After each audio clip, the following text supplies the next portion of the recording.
Okay, thank you very much, and thank you very, very much for inviting me. It's an honor to be able to speak in this colloquium series and to be able to speak to you today about information structure in the majority language of heritage speakers. I want to begin by acknowledging my collaborators. Most of the work I'll tell you about today was done by Tatiana Pashkova, the PhD student in our team who is present today. Also Mark Murphy, who is a research assistant, was very active in several of the projects. And for the projects that where we used German heritage speakers, Wintide Sahai and Rosemary Tracy were also very active. And I've listed several of our research assistants on the bottom here. So just a quick outline of the talk. I'll first introduce the talk and talk about heritage speakers in the majority language and the overall focus. Then I'll introduce the RUEG project and then talk about very quickly 5 studies that we've done in the RUEG project looking at the majority language of English speakers of various heritage languages.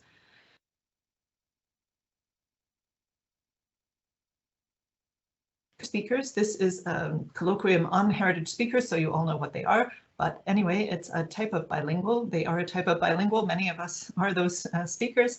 And heritage speakers grow up speaking one language in their family, typically called the heritage language, and then also speak the language of the larger community, typically called the majority language.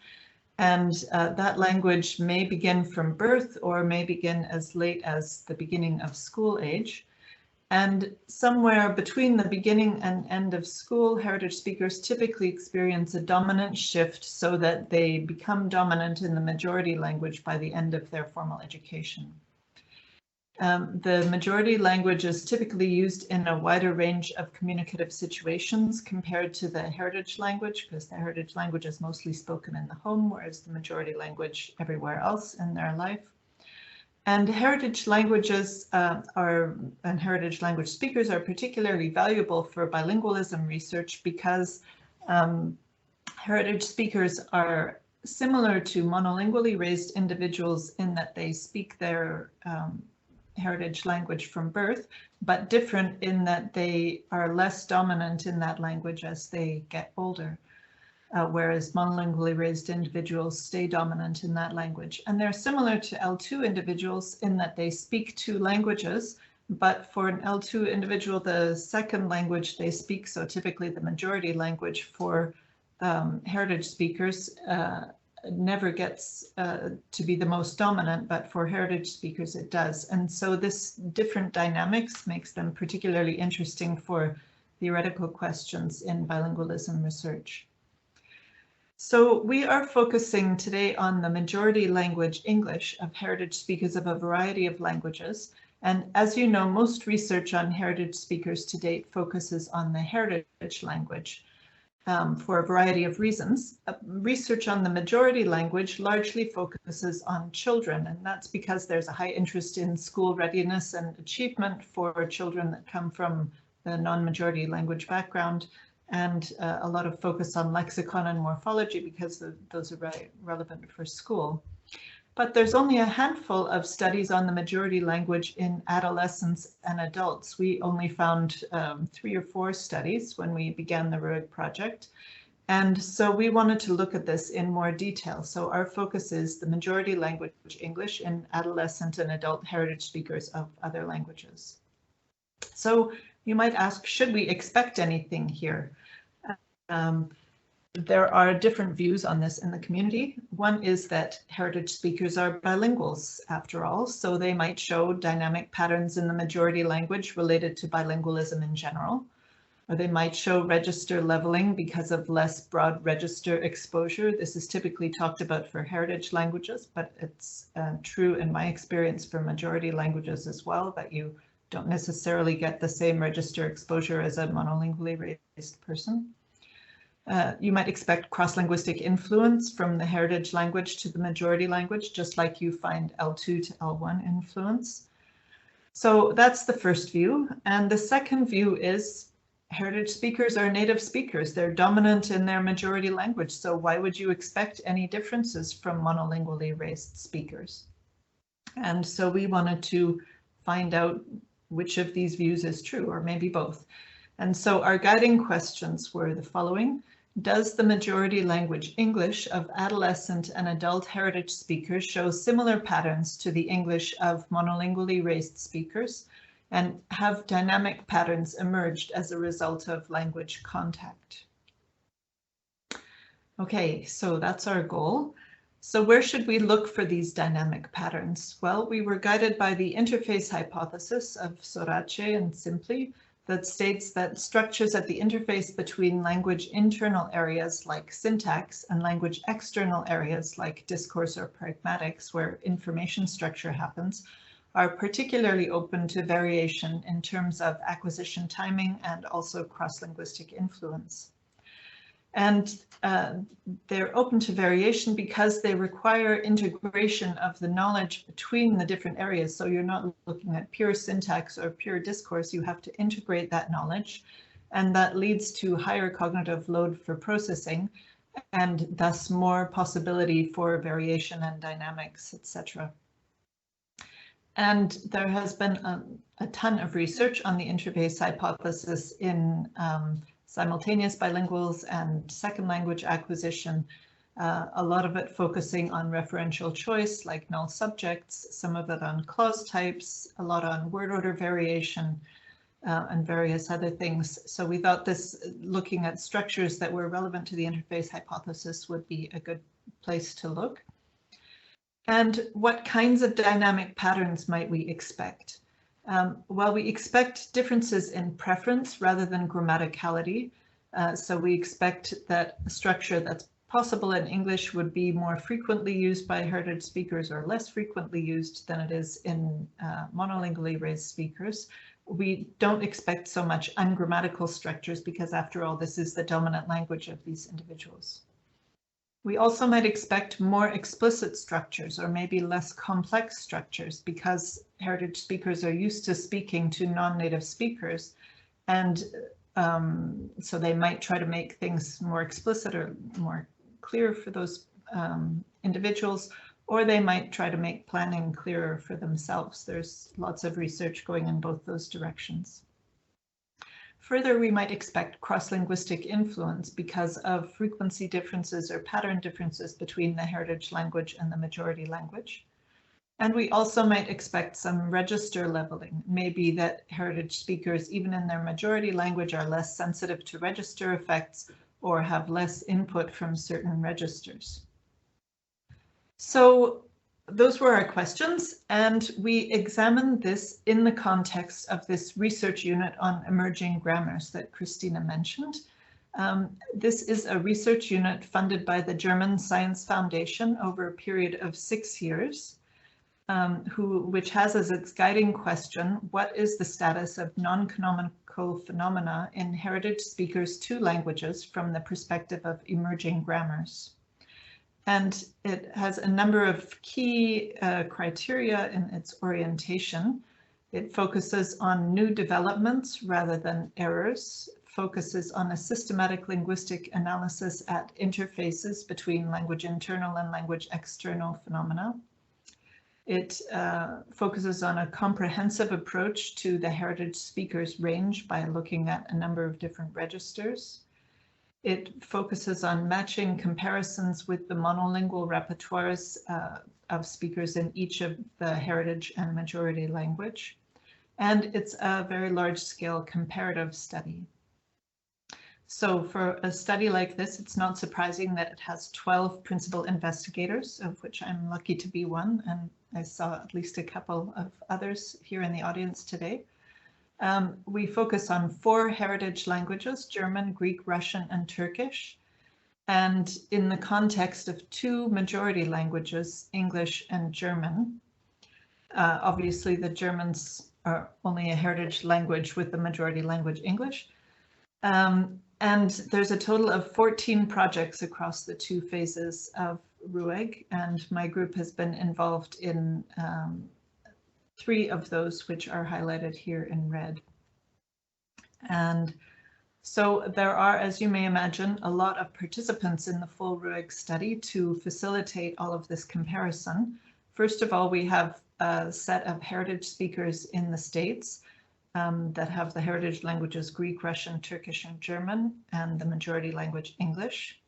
And then we have a comparable set of heritage speakers in Germany that have the heritage language Greek, Russian, and Turkish with the majority language German, and a comparable set of monolingually raised speakers that were tested in each of their respective countries. So for Greek, Russian, Turkish, German, and English.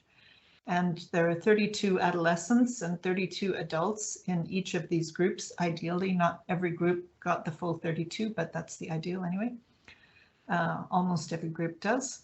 And the heritage speakers were tested in both of their languages about 1 week apart to try to control for possible priming effects across the languages. So the studies that I will talk about today focus on data from the heritage speakers in the USA whose majority language is English, and compare those with data from English monolingually raised speakers also in the States in similar contexts. And I'll talk about 5 studies. Not all 5 studies use all of this data, but I'll tell you what study uses what data. Okay, so the data were collected through use of an elicited narrative, which I hope you can hear, and I'll show you the video now.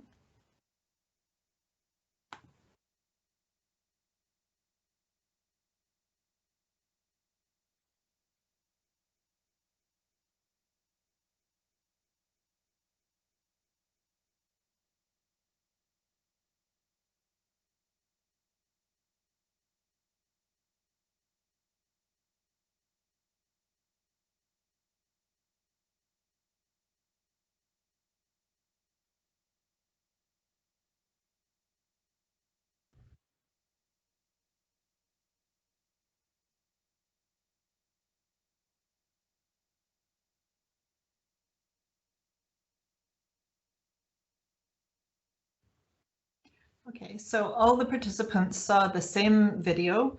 The only thing that was different was the emergency number at the end. So here was 102. I don't know what country that's for, but in the States it was 911. They saw the same video and then produced a narrative about that video. And key to our method was that they produced that narrative in 4 different registers, following the language situation method of Heike-Wiese. And so we had 2 settings, formal and informal, and 2 modes, written and spoken, and we combined those with each other to create 4 registers. So a written witness report to the police about the accident that people typed into the computer, a voicemail to the police that they phoned into the police hotline, obviously a fictitious police hotline, text to a friend that they typed on a phone in WhatsApp, and a voicemail to a friend that, again, they left on a phone. And so none of these are interactive. They're all just the person producing the narrative, but they were to imagine someone at the other end receiving this. So we have these 4 registers. And here's a sample narrative from the informal spoken register. So I just saw an accident. This guy and his wife, they were like walking their baby, and the guy had a ball in his hand, and then the ball went to the road, and this other lady's dog started barking, and the dog also went to the road. And then these 2 cars, they were coming, the cars stopped. So because of, you know, all the stuff that happened, that just happened, he stopped, I guess not to hit them. And then the car behind him just crashed into him.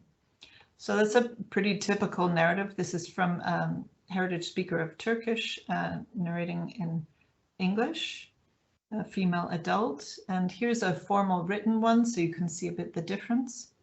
A young couple were walking on one side of the street. The man was bouncing a ball while they were walking. Across the street, a woman was putting groceries into her trunk, and her dog was standing beside her. 2 cars were driving across the street between them when the man dropped his ball, and the woman's dog opposite them went running after the ball.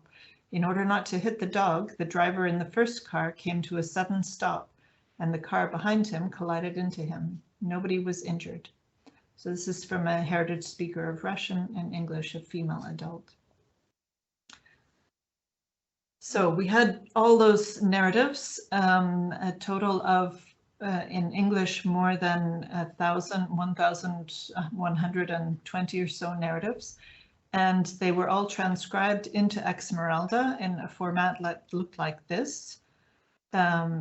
And they were then annotated for syntactic spans and lemata and language and part of speech, etc. Quite a huge amount of work went into the transcription and annotation of these data, leading to a multi-layer corpus architecture that's automatically searchable by ANIS, and there are free licenses for it. You can access it at this DOI. So we have this huge set of data. And with that data, we conducted 5 studies on majority English so far that I want to tell you about. One about explicitness in referent introduction, one about definiteness in new versus given reference, one about clause type optionality, about subordinate clause types, and about left dislocation structures. So these are all structures that are at the interface between syntax or semantics and information structure, where we expect that we might find dynamic patterns in the majority language English of these speakers. Okay, so let's start with the explicitness study. So there is a lot of research that shows that bilinguals are more explicit than monolinguals in referent production. In referent introduction, for example, simultaneous bilingual children lexicalize more concepts in narratives than monolinguals do.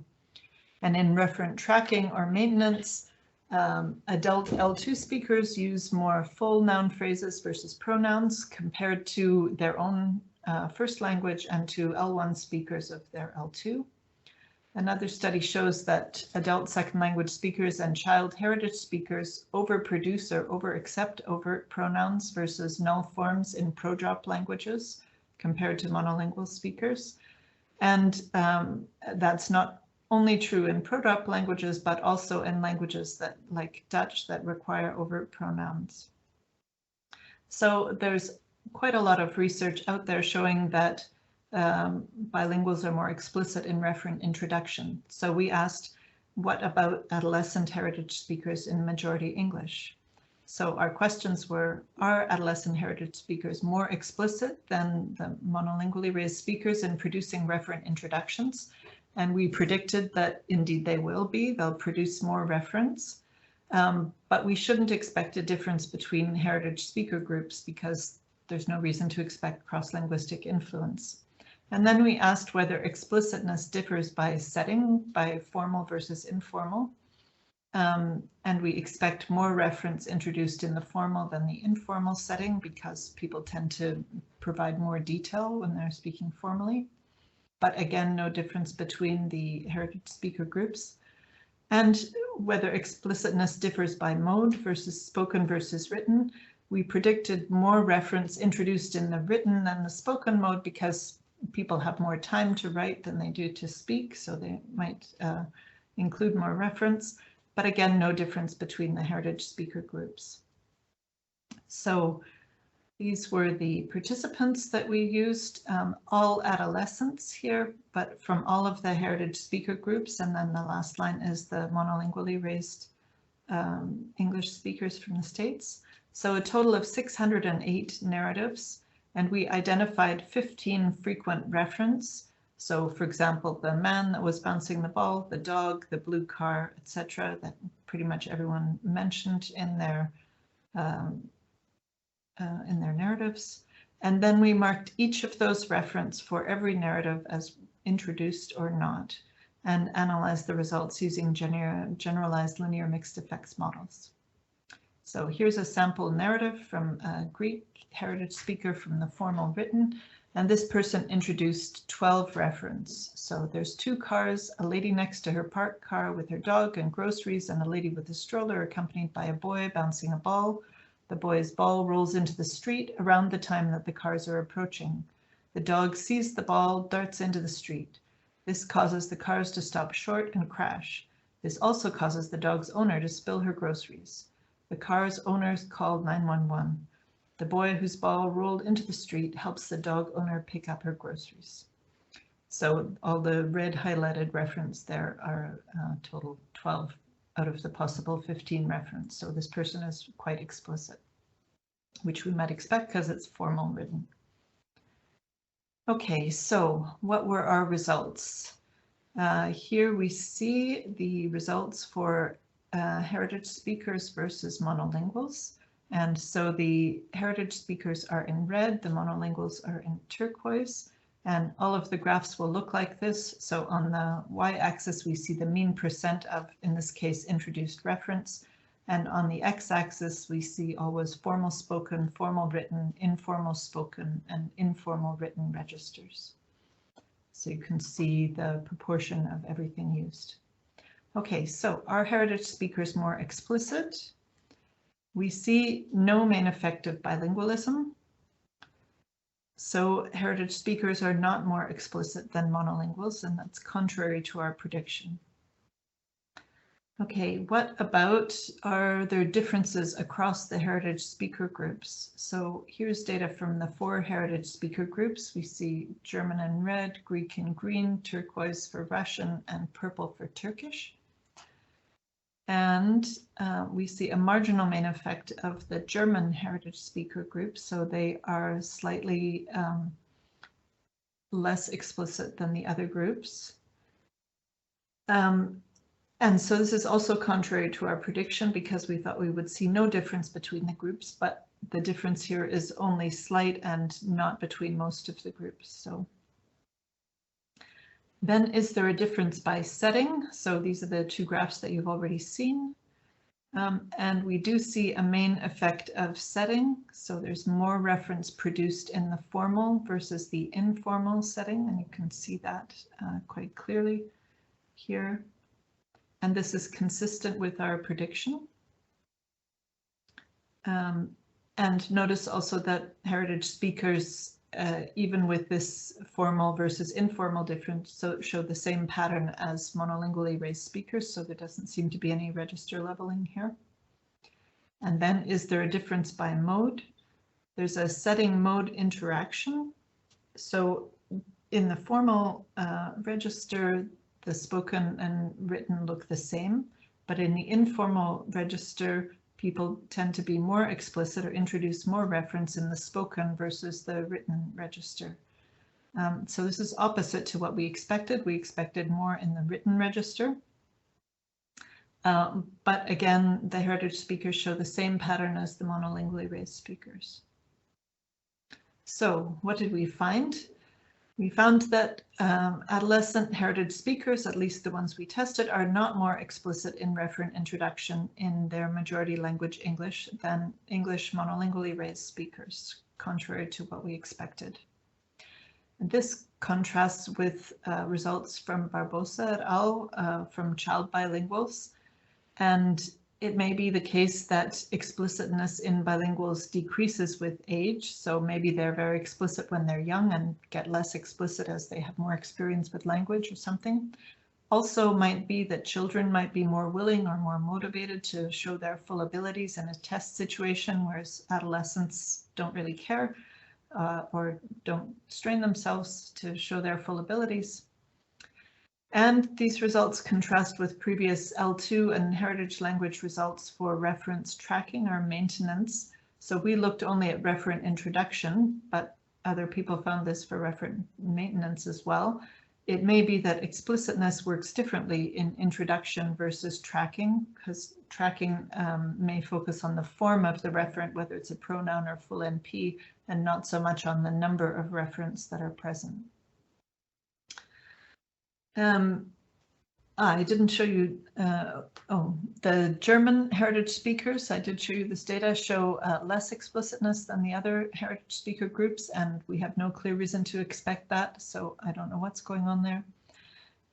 And in terms of register effects, heritage speakers pattern similarly to the monolingually raised speakers, and that's what we expected. We didn't expect any cross-linguistic influence. But overall, we have to say that referent explicitness does not seem to distinguish majority English from the English of monolingually raised speakers. So 1 down. Now let's turn to a study on definiteness in new versus given reference. So as you know, newness and givenness in English are marked through indefinite versus definite articles. And this is an interface between semantics and information structure, because you have to figure out the semantics of definiteness, but also the new and givenness together. And previous studies show non-canonical use of articles in a number of groups. So for heritage child speakers with a bunch of different heritage languages, Joan Paradis has shown that they produce the for indefinites and a for definites in majority English, regardless of their heritage language. And we find similar patterns in adult second language speakers of English with who speak L1s that don't have articles. And there are various other studies as well going in the same direction, but these studies typically only look at bilinguals. And those studies that do study monolingually raised speakers as a comparison group typically show that those speakers very strictly adhere to the expected pattern. So it seems that definiteness in article use is quite dynamic in language contact, independent of cross-linguistic influence. So can we replicate this in majority English in our RUEG data? So our questions were, do heritage speakers produce more definite articles in indefinite contexts in English than monolingually raised speakers? And we predict that they do so, or that they will do so, but no difference between the groups, no cross-linguistic influence. And similarly, will they produce more indefinite articles in definite contexts than monolingually raised speakers? Again, we predict that they will, but no difference between the different groups. So our method, again, we used all of the different groups of heritage speakers, but this time both adolescents in the first column and adults in the second column. You can see that from the mean ages. So we analyzed a total of 1,112 narratives, and here we identified 19 frequent referents, again, the man, the dog, the blue car, etc. And we annotated all of these referents for information status, for new versus given, and then annotated all the referents for which article was used with them, so a versus the. So obviously we only looked at referents that used full noun phrases. And then we analyzed this with generalized linear mixed effects models. So here's some sample narrative showing that people do actually do this.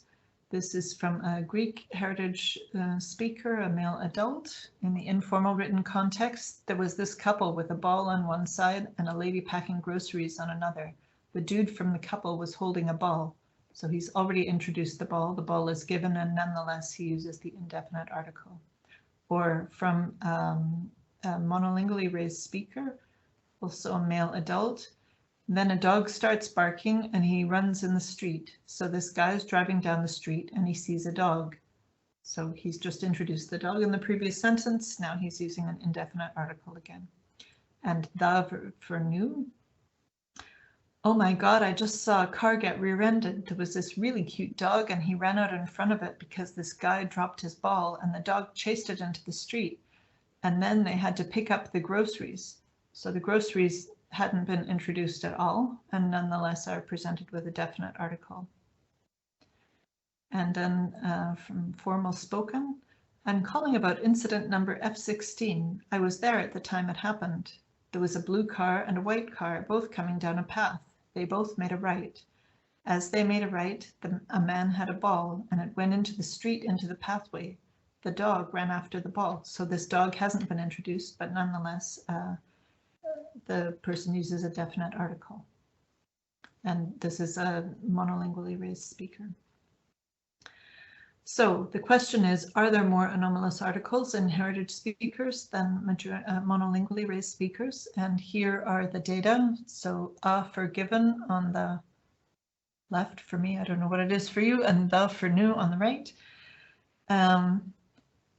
And so there were a total of almost 11,000 given referents in the data and almost 5,000 new referents.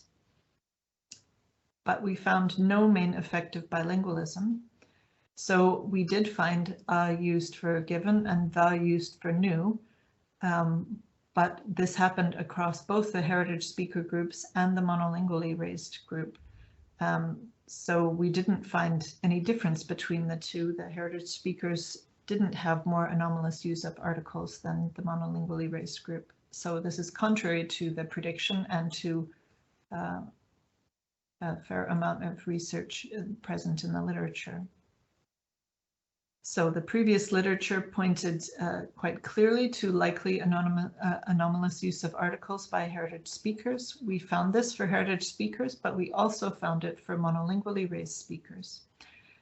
The differences might be due to design issues. So most previous studies used acceptability judgments or fill-in-the-blank type studies, and we analyzed elicited narratives, so more spontaneous productions. Also, most previous studies didn't control for register, but we explicitly compared 4 different registers, so that might have had an effect. There didn't, and many previous studies didn't explicitly test monolingually raised speakers, whereas we did, so then we had more possibility to find this difference. But overall, our conclusion has to be then that definiteness of articles does not seem to distinguish majority English from the English of monolingually raised speakers.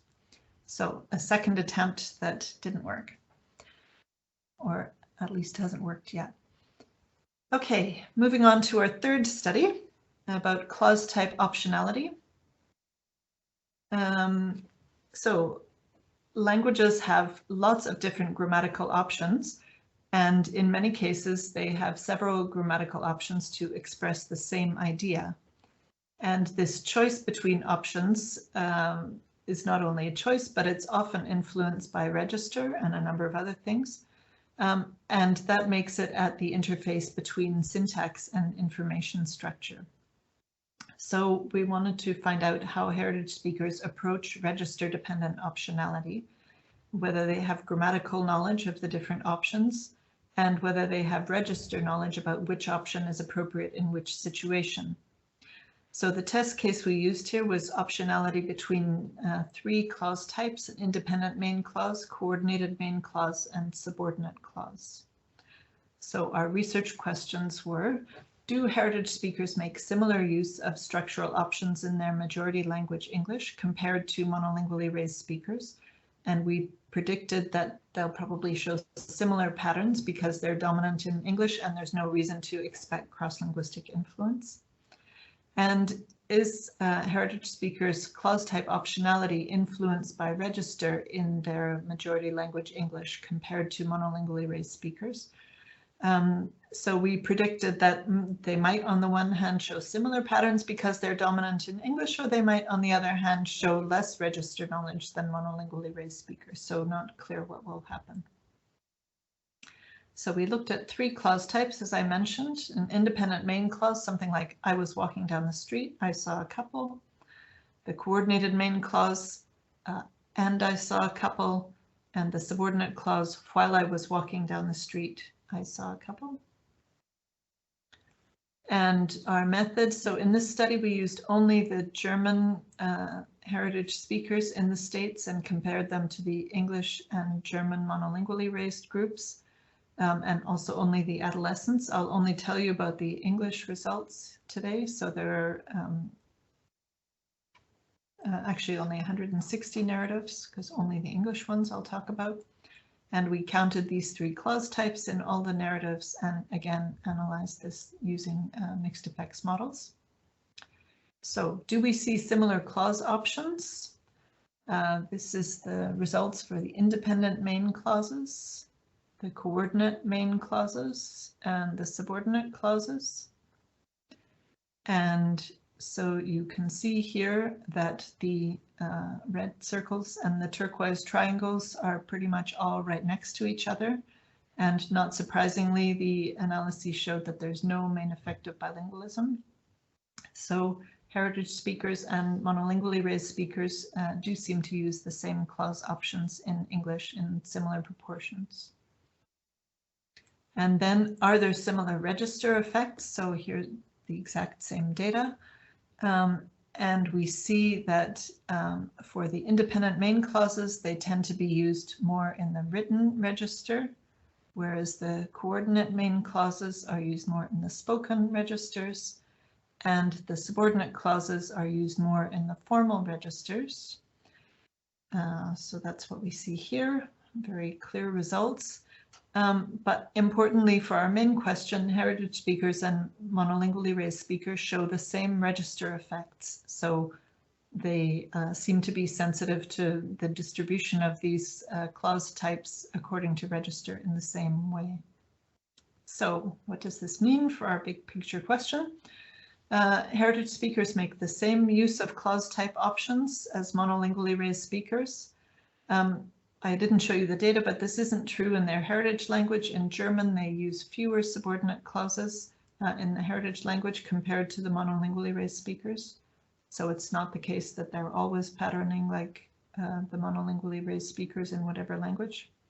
And then in terms of register knowledge, heritage speakers show the same register knowledge as the monolingually raised speakers in selecting their clause options by register. And this is also true in their heritage language. So this is evidence for underlying register proficiency of the heritage speakers. So our third structure, clause type optionality, also doesn't seem to distinguish between majority English and the English of monolingually raised speakers. Okay, moving on to our fourth study, subordinate clause types. So subordinate clauses are also a dynamic structure in language contact.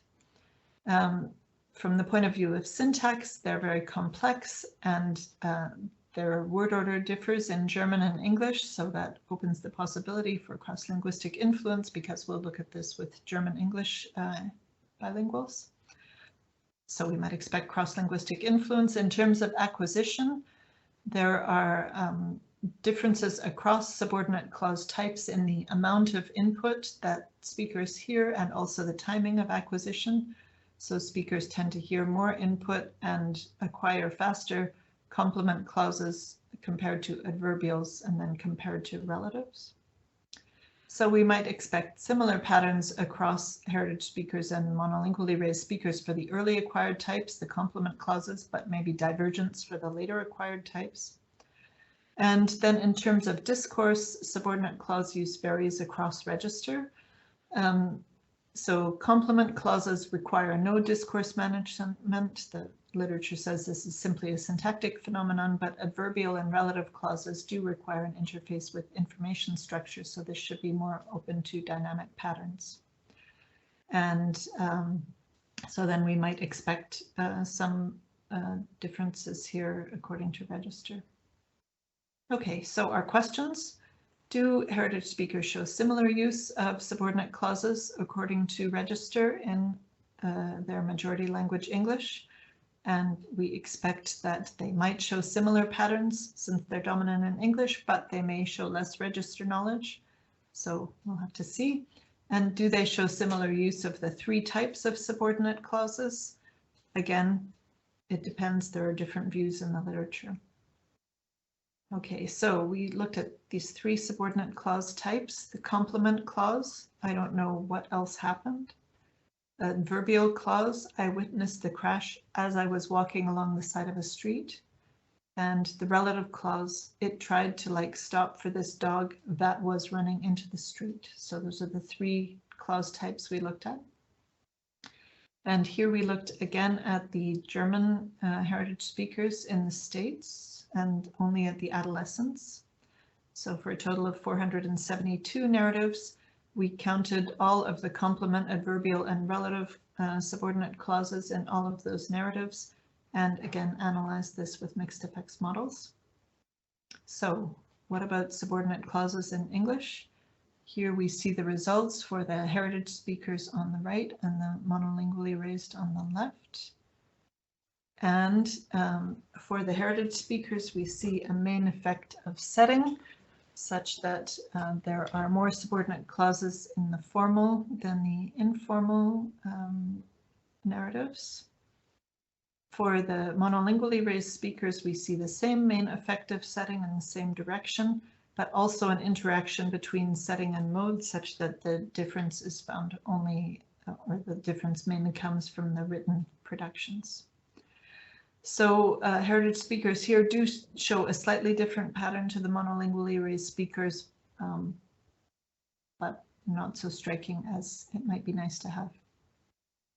How about the different subordinate clause types? Here are the results for the 3 clause types, and the heritage speakers are in red, the monolingual in turquoise. And so for the complement clauses, we see a main effective setting, so there's fewer in the formal than the informal. Here I'm only comparing formal and informal, not spoken versus written, because there just weren't enough of the different clause types to compare everything. For adverbial and for relative, we see no main effects. They're used similarly in formal and informal. And importantly for our big question, the heritage speakers show the same register-based differences for the complement, well, actually for all 3 of these types of subordinate clauses as the monolingually raised speakers do. So both heritage speakers and monolingually raised speakers showed sensitivity to register in the use of subordinate clauses in general. They both used them more in the formal setting. The heritage speaker did so in both modes, the monolingually raised only in the written mode. So that's a possibility for a difference there. Both the heritage speakers and monolingually raised speakers also showed sensitivity to register in use of types of subordinate clauses, with both using more complement clauses in the informal setting and no difference for adverbial or relative clauses. So overall, heritage speakers have similar register knowledge to the monolingually raised speakers. And thus our 4th structure also does not seem to distinguish between majority English of heritage speakers and monolingually raised speakers. Okay, the final structure, left dislocation structures. So this is an example of word order variation, which is dynamic in language contact across many studies and shows an interface between syntax and information structure. So we're looking here at left dislocation, something like this guy, he was bouncing a ball, where which is relatively rare in English, but more common in other languages. And previous studies have found cross-linguistic influence in French-English bilingual children and adults. So left dislocation is very common in French, and these studies found a lot of transfer to English. So that might make us expect cross-linguistic influence for certain heritage speaker groups among our corpus. And also the literature shows differential use across both setting and mode for left dislocation structures. And so because of the perhaps less register knowledge of heritage speakers, we may find an effect there. So our questions, do heritage speakers show similar use of left dislocation structures in general? We predict that we'll find some cross-linguistic influence. And do they show similar register effects? Maybe or maybe not is our prediction depending on their register knowledge. Okay, so left dislocation are things like this guy, he was bouncing a ball, this woman nearby, her dog starts freaking out, or the car behind that car, he gets out. So there's a full clause with an additional constituent at the left. And that constituent is co-referent with a resumptive element that could be a subject or direct object or indirect object. These examples are all subjects. It's typically not prosodically integrated with the sentence, and it functions very often as a topic promoting device. So here we used all the data from adolescents and adults speaking English in our corpus for a total of 11,004 narratives. We identified the 11 referents where left dislocation was used at least once in the data. That gave us 16,836 referents overall, which we coded for presence of left dislocation or not, and annotated various features of left dislocation, which I won't tell you about, well, which are here, but I'm going to skip through in interest of time. So the results, are there differences by language group? So we see here all the different language groups, the number of left dislocations. There's a total of 136 in the data, And we see that the German English and Russian English heritage speaker groups have about twice as many left dislocations in their data as the other three groups, including the monolingually raised. So this points to possible cross-linguistic influence. Then what about by gender or age? We see by no difference here by gender, very similar proportions, and no difference by age. Again, similar proportions. And what about by setting or mode? So as found previously in the literature, there are more left dislocations, about twice as many in the informal versus formal register, and many, many times more in the spoken versus written. There's hardly any in the written register. So higher frequency in informal and spoken registers. We haven't yet analyzed this for differences between heritage speakers and monolingually raised speakers. This study is in progress. Yes, it will be very interesting to see what comes out there. So it looks like, so there are definitely differences between the heritage speaker groups. More frequent left dislocation in the German and Russian groups than the others. So potentially there's an effect there of cross-linguistic influence. There are register differences, but we need to determine if that's different between the heritage speaker and monolingually raised speaker groups. And I said this is a study in progress. You'll notice I didn't present any statistical results. We're still in the midst of doing that, and also in the midst of analyzing production of left dislocations in the German, Greek, Russian, and Turkish data for monolingually raised speakers to see if there's a basis for predicting cross-linguistic influence, which we probably should have done at the first place, but anyway. Okay, so we're hopeful that this fifth structure, left dislocation, might indeed distinguish majority English. So let's come back to our big picture questions. Does the majority language English of adolescent and adult heritage speakers show similar patterns to English of monolingually raised speakers, or are there dynamic patterns emerging as a result of language contact? Those were our two overall guiding questions. There are two views: that they're bilinguals, so we might find something, or that they're native speakers, so why would we expect to find anything? So we examined various patterns in 4 groups of adolescent and adult heritage speakers versus monolingually raised speakers of all speaking English.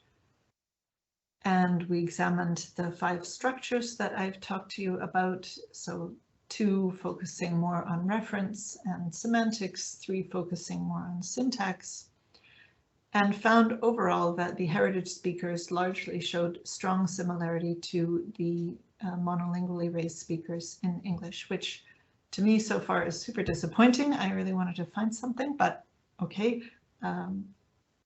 No finding is also a really important finding and says important things about these bilinguals for the theory. So we found this in different domains. We also found it in subtle register knowledge. Possibly we'll find evidence of cross-linguistic influence for left dislocations. I'm still very hopeful about that, but there's much more work to be done. So I just want to close by telling you about a couple of our ongoing projects. We're looking at the use of this to introduce new referents, like "this man was walking with his family." That's common in the informal spoken register in monolingual English. And maybe we'll find register leveling in the majority English of heritage language speakers. We did find that in a pilot study with a different elicitation video, so maybe we'll find it here. Use of word order variations other than left dislocation. So we're looking at locative inversion, like "across the parking lot was a woman," and existential there, like "there was a woman," both of those compared to the simple SVO, "a woman was walking across the parking lot." And so there may be potential for cross-linguistic influence here because these word order variations are quite common in Greek, Russian, Turkish, and German. And we're looking at openings and closings in narratives. So there's quite a lot of work on the opening of the narrative, something like, "Hey, John, I just saw an accident. It was crazy." before they start the main body of the narrative, or a closing like, wow, I was really stressed out by that. Well, okay, see you later at dinner. And what happens in the openings and closings differs quite a lot across different language groups. So we're hopeful to see cross-linguistic influence there. And then another group in RUEG has been examining prosodic effects, for example, the intonation on contrastive adjectives or introducing new referents. So we're hopeful that we will still find something in several of these ongoing projects. And I want to thank you for your attention.